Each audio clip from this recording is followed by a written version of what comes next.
14 mars 2022, chers téléspectateurs, bonsoir et bienvenue dans cette nouvelle édition de votre journal version française. Merci de nous rejoindre sur Viva pour vous informer. Tout de suite, concernant les actualités marquantes de ce jour, 3 Indo-Pakistanais et Malagas ont été condamnés à 2 ans de prison ferme. Ils étaient impliqués dans la tentative de fuite d'Edi Mamnirin, ce trafiquant de bois de rose qui a été mis en détention l'année précédente. Ces derniers sont également impliqués dans d'autres affaires avec Raissa Razaïvoul, d'après ce reportage de Cécile Vain. 2 ans de prison ferme pour Stéphane Kamis, Sergio, Dayakoufali, des Indo-Pakistanais et Michael Malagas, tel le verdict sorti dans la nuit de vendredi. Ces derniers sont impliqués dans la tentative de fuite d'Edi Mamnirin, connu sous le nom d'Edi Bois de Rose en octobre 2021. À titre de rappel, Edi Mamnirin avait été condamné en 2020 et devait purger sa peine à Tiafa. Tombé malade, il a été donc transféré à l'hôpital et c'est lors d'un contrôle que l'on a constaté qu'il ne s'y trouvait plus.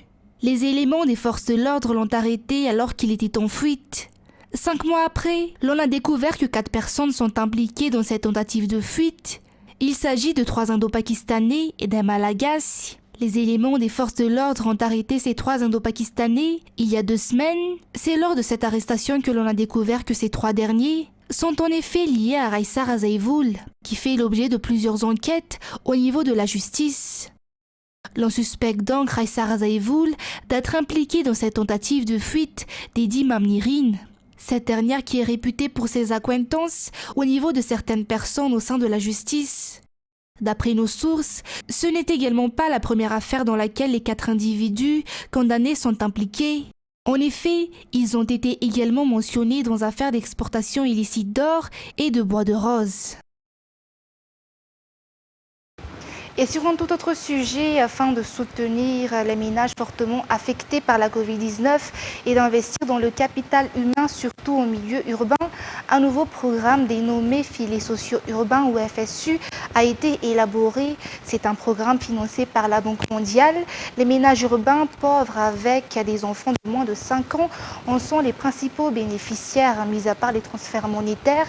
Les bénéficiaires recevront également de formations professionnelles. Sur les images d'Anzara Zonarville. Le financement du programme Filet de sécurité urbain ou FSU s'élève à hauteur de 9,9 millions de dollars. 30 000 ménages parmi les plus pauvres et vulnérables des 3 communes urbaines de Thomasin, Fianarantsoa et Antananarivo vont bénéficier de ce programme de protection sociale. D'après les explications du directeur général de la protection sociale du ministère de la Population, le programme sera opérationnalisé par transfert monétaire non conditionnel pour les ménages urbains pauvres ayant des enfants de moins de 5 ans.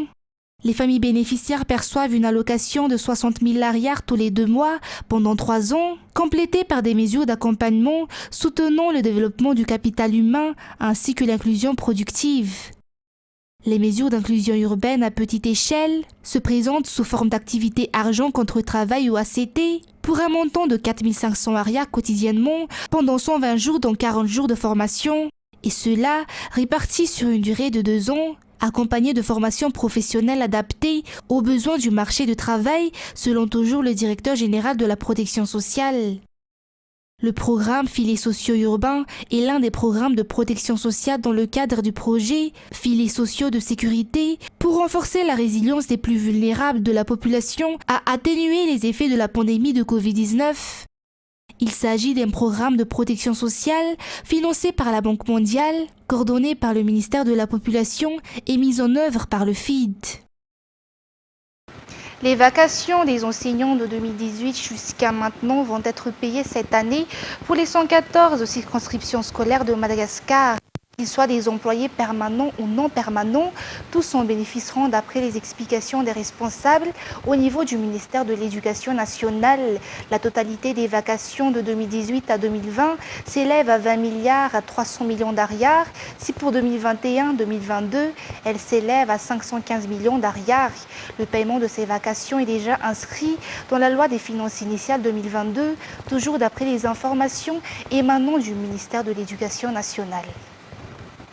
Et toujours sur ce plan éducatif, le niveau des élèves a considérablement baissé. Pour cette troisième bimestre, ont constaté les enseignants. Les séances de rattrapage s'avèrent donc impératives, en plus de celles définies par l'État malagasy, un pléonasme pour le cas des écoles privées. Un reportage de Fajesen Mireille et Yves Janel.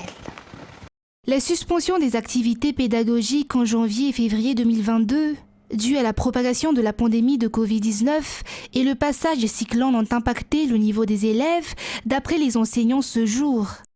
Une baisse qui se ressent même au niveau des classes d'examen, a alerté cet enseignant de CM2, alors que les dates des examens officiels n'ont pas changé. Pour y remédier, les élèves auront école les mercredis après-midi et même les samedis matins. Des séances qui seront dédiées au rattrapage et aux exercices d'application d'après cette directrice d'école. Des séances de rattrapage qui s'imposent, même après les sessions de rattrapage définies par l'État du 28 février au 11 mars et du 11 au 15 avril. C'est en avril qu'auront lieu les examens blancs pour les élèves en classe d'examen. Et sur le plan sportif, à présent, les sanctions de Madagascar dans le domaine de la pétanque ne sont pas encore officielles d'après les précisions de la Fédération internationale de la pétanque. Vers la fin de la semaine dernière, une lettre de la Fédération internationale indiquant que Madagascar ne pourrait pas participer aux compétitions internationales pendant un an a été largement diffusée sur les réseaux sociaux. Cependant, bien que la sanction est totalement justifiée, étant donné que nous n'avons pas encore payé les frais d'hébergement en Espagne, elle ne remplit pas encore les critères d'effectivité en termes d'hiérarchie. Reportage dans Arizona-Vélo. La sanction infligée par la Fédération internationale de la pétanque à l'endroit de Madagascar est justifiée, vu que nous n'avons pas encore payé les frais d'hébergement de l'équipe nationale en Espagne lors du championnat mondial en novembre 2021. Cependant, la Fédération internationale de la pétanque ne l'a pas encore rendu officiel dans son site ou réseaux sociaux officiels. Les sanctions contre la Russie et la Biélorussie sont les dernières décisions communiquées par le comité d'administration de la Fédération. De ce fait, bien que cette lettre de la Fédération internationale de la pétanque indiquant que Madagascar ne pourrait pas participer aux compétitions internationales pendant un an a largement été véhiculée sur les réseaux sociaux, cette décision n'est pas encore effective étant donné que la Fédération internationale de la pétanque ne l'a pas encore communiquée à la Fédération Sport Boule de Madagascar. De son côté, la FSBM a communiqué sur sa page Facebook être en pleine discussion avec le ministère de la Jeunesse et des Sports, ce dernier qui est concerné par cette affaire. La Direction générale des services fonciers et de la topographie est parmi les services administratifs les plus anciens. Néanmoins, elle joue un rôle majeur dans le quotidien de la population. Ce service célèbre son 125e anniversaire. Des efforts ont été entrepris dans la réforme de ce service, dans les lois sur le foncier, la distribution des titres fonciers et de cadastre ainsi que l'inauguration des locaux réhabilités ont marqué la cérémonie d'aujourd'hui. Beaucoup reste encore à faire pour ce service, notamment la réforme de la loi sur les terrains coloniaux, la charte du personnel du service foncier, la mise en place d'un nouveau programme national foncier ou encore la lutte contre la corruption. Dans son discours, le ministre de l'Aménagement du territoire et des services fonciers encourage le service à poursuivre ses efforts. L'ambassadeur de France à Madagascar, Christophe Bouchard, et le général de corps d'armée, Thierry Marchand, directeur de la coopération de défense française, ont effectué une visite officielle ce jour au secrétaire d'État auprès du ministère de la Défense nationale, chargé de la gendarmerie, le général de corps d'armée, Serge Lay, à son bureau au camp général Philbert Lamaroula, Pétungoul. Le renforcement de la coopération qui existe depuis longtemps entre les deux pays a été évoqué, ainsi que les possibilités pour la France d'aider la gendarmerie malagasy sur 6 points importants ayant des impacts directs sur la sécurité publique ainsi que la défense. Il s'agit entre autres de la sécurisation maritime, aérienne et les écoles qui ne sont pas suffisamment équipées en matière de logistique, technique et savoir-faire. Et sur un tout autre sujet, les habitants d'Itos se plaignent également des agissements de certaines coopératives, surtout le soir. De son côté, le maire de la commune d'Anjanaouch affirme qu'il y a déjà eu plusieurs négociations avec les coopératives, mais qu'il faut des mesures fermes de la part de l'ATT ou Agence des transports terrestres. Ruth Christelle et Yves Janel. Comme les habitants d'Ivat, les habitants d'Itos se plaignent également des taxis B. En effet, certaines coopératives ne respectent pas les cahiers de charges et laissent les usagers à mi-chemin, surtout le soir. Selon Touk et Hein, des habitants d'Itos, chaque jour, ils attendent plusieurs heures avant d'avoir un taxi B qui n'arrive même pas au terminus. Mais ils n'ont pas le choix s'ils veulent arriver chez eux avant la nuit. Selon le maire d'Andjan Naouch, en 2017, il y avait déjà eu des négociations entre les 7 communes et les coopératives locales. Cependant, le problème revient sans cesse car il semble qu'il y ait des pratiques corruptives suspendant toute tentative de sanction à l'égard des coopératives. En effet, toujours selon le maire, les coopératives ne respectent pas les cahiers de charges et payent certains employés de l'ATT pour ne pas être sanctionnés. Pour recouper ces accusations, nous avons appelé le service de communication de l'ATT pour avoir plus d'explications, mais en vain. Le responsable n'a pas daigné donner plus d'informations, déclarant qu'ils étaient en réunion. Et concernant les actualités internationales de ce lundi, et notamment l'évolution de la guerre entre l'Ukraine et la Russie, dans les environs de Kiev, la résistance s'organise face aux Russes. Dans certains villages, les habitants encore présents sur place vivent coupés du monde et manquent de tout, d'après ce reportage de France 24. Nous sommes arrivés à Roussanif. Voilà Oksana, une femme qui fait beaucoup pour le village. C'est la meilleure. Moi, je suis la chef cuistot de la guerre. Chaque jour, elle prépare un repas chaud pour les soldats ukrainiens engagés ici dans les combats. Sur les 500 habitants, il en reste moins de 100. Sacha connaît cette famille dont l'immeuble a été touché par des tirs. Venez voir la cave. Depuis le début de la guerre, ils vivent au sous-sol. Sans eau, sans électricité, sans chauffage, terrorisés par les détonations et avec bien peu d'espoir. Regardez-nous, il n'y a aucune aide. Et j'ai besoin de médicaments. J'ai survécu à la Deuxième Guerre mondiale. Poutine est pire qu'Hitler. Dans la cave glaciale, juste à côté, nous découvrons dans un lit sous de grosses couvertures une vieille femme immobile. Qui est venu? Maman, n'aie pas peur. Nous sommes des journalistes français.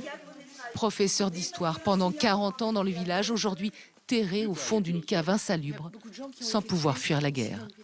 Est-ce que vous demandez à ce qu'on vous sorte de là? Pour aller où? Il y a cette vieille femme et une autre pareille de l'autre côté. Roussanif, frappé de toutes parts. Les fermes, les habitations, l'école aussi. Regardez là, c'est la bibliothèque scolaire pour les enfants. Au pied du mur, les restes du missile. Nous retrouvons Oksana, la cuisinière, devant chez elle, ou plutôt devant les restes de sa maison. Ça, c'est le joli cadeau que les Russes nous ont fait avec ce bombardement. Par terre, on voit les traces des chenilles, des chars russes qui sont passés dans le village. Ils ont détruit une grande partie du village et ils sont actuellement retranchés à 2-3 km d'ici. Parce que les Russes sont partout, parce que le piège se referme, cette famille a décidé de fuir à pied. Voir le visage de ses collègues, de sa maîtresse en entier, ne plus sortir à son passe pour prendre un café au bar. L'essentiel des restrictions anti-Covid sont levées ce lundi sur fond d'appel à la prudence face au rebond de l'épidémie en France. Ce sont des images qui appartiendront bientôt au passé. Les écoliers masqués en classe pour se protéger du Covid. À partir d'aujourd'hui, cette contrainte tombe enfin, tout juste 2 ans après le début de l'épidémie. Il était temps et puis sympa, on va voir enfin le visage de nos profs, donc ça va être sympa. C'est sûr. J'espère qu'on va pas avoir de mauvaises surprises, mais ça devrait aller. Avec un protocole qui passe du niveau 2 au niveau 1 dans les établissements scolaires, c'est la plupart des mesures qui prennent fin aujourd'hui. Le brassage est de nouveau autorisé à la cantine, tout comme les sports de contact.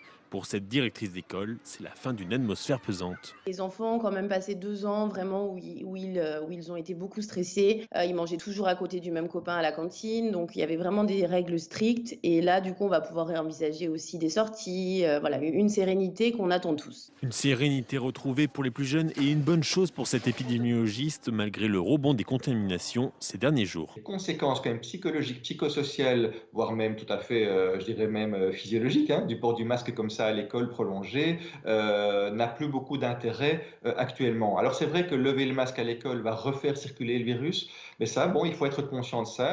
Conscient aussi que sans masque, les choses changent à l'école pour les cas contacts. Lors d'un cas positif dans une classe, c'est dorénavant tous les élèves qui devront se faire tester. Et toujours autour de la Covid-19, des millions de personnes étaient confinées dimanche à travers la Chine. Le pays a enregistré son taux le plus élevé en 2 ans de cas quotidiens de coronavirus, tandis que l'angoisse de la population face à la persistance de la politique zéro Covid du gouvernement se fait de plus en plus ressentir. France 24. Comme une impression de déjà-vu en Chine. Nous sommes à Shanghai, frappés par une nouvelle vague de Covid. Sans attendre, les autorités ont riposté, fidèles à la politique zéro Covid, en vigueur depuis 2 ans. Fermeture des écoles, des cinémas, dépistage de masse et confinement de certaines résidences. Des mesures strictes que les habitants respectent sans rechigner. Des amis avec qui j'étais il y a quelques jours ont été soudainement mis en quarantaine. Je pense que le gouvernement de Shanghai agit ainsi pour protéger les citoyens. Sur le long terme, c'est une bonne chose. Il n'y a pas d'autre solution. Nous devons absolument faire ce que le gouvernement a prévu. Y a-t-il un meilleur moyen de résoudre le problème? Omicron est hautement transmissible. Au nord-est du pays, où le nombre de contaminations est le plus élevé, les autorités emploient les grands moyens. Ici, dans la ville de Chongquan, 9 millions de personnes ont été mises en quarantaine. Ce centre des expositions a été transformé en hôpital temporaire et le responsable sanitaire de la ville renvoyé. Comme à chaque reprise de l'épidémie, la Chine applique la même stratégie depuis 2 ans. Jamais le pays n'a été entièrement confiné, mais des mesures drastiques très localisées sont employées pour tenter d'empêcher la propagation du virus. Les frontières, quant à elles, sont toujours extrêmement contrôlées. Pour autant, des cas continuent d'apparaître. C'est également avec ce reportage que nous terminons l'édition d'aujourd'hui. Je vous donne rendez-vous pour demain pour des nouvelles actualités. Passez une excellente soirée sur Viva.